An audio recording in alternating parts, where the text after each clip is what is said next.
Hi guys, this is Direct Democracy for Canadians, and tonight I want to bring you the video to try to explain the basics of direct democracy. So for those of you who don't know what direct democracy is, hopefully I can maybe clarify it tonight for you.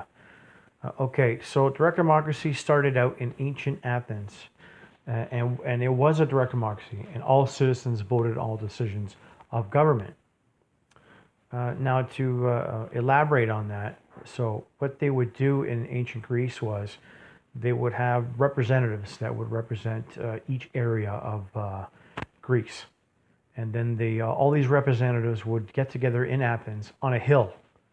And on this hill is where they would discuss issues and matters and problems and solve problems and even pass law. Now, again, let me stress this. They didn't have politicians back then, or in those days. They didn't even have political parties. They had representatives, and their job was to represent people. Okay, now, today, there's only one country in the world that actually supports or has direct democracy as their political system, and that is the country of Switzerland. Now, for those of you that know Switzerland, you know that Switzerland's got one of the highest living standards in the world. It's also got low crime, it's also got low unemployment, and it's also got very low debt, maybe even next to nothing. Now, their direct democracy has been around for a while. I believe maybe close to 200 years, or maybe even more.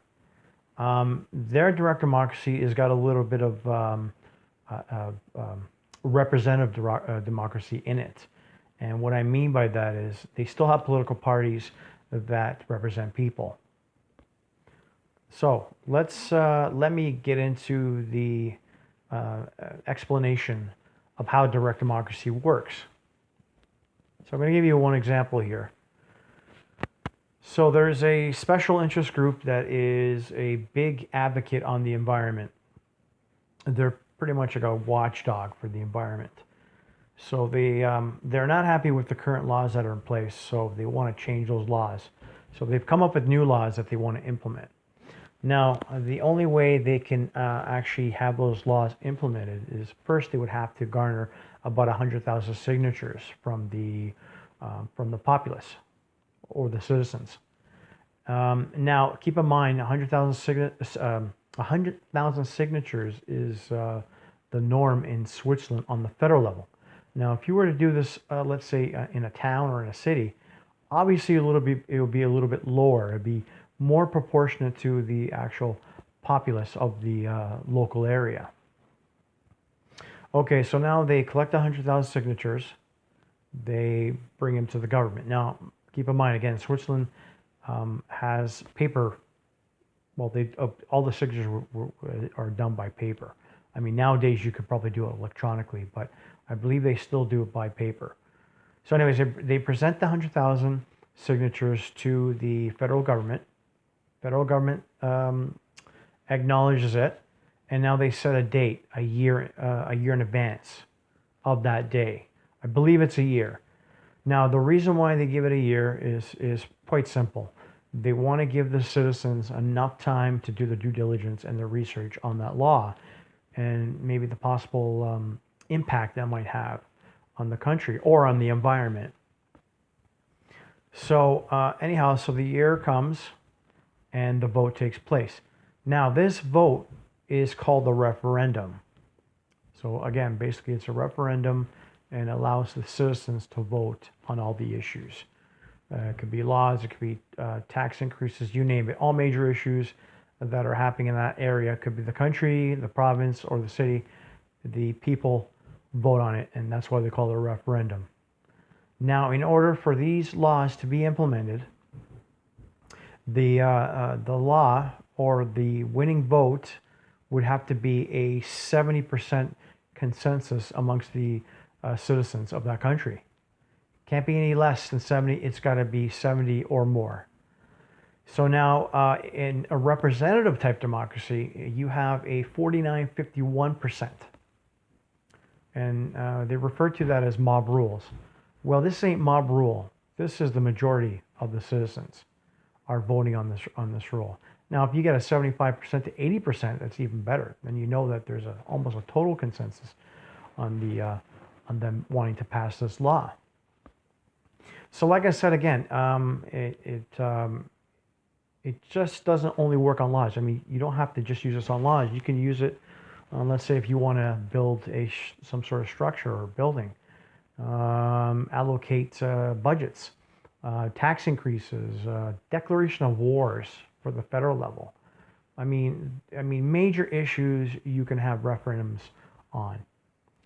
Now, at the same time, direct democracy is a great system to have in place because it gets people active. It gets them off their keisters and out and about in research and doing their due diligence and basically making the country or the area that they live in prosperous.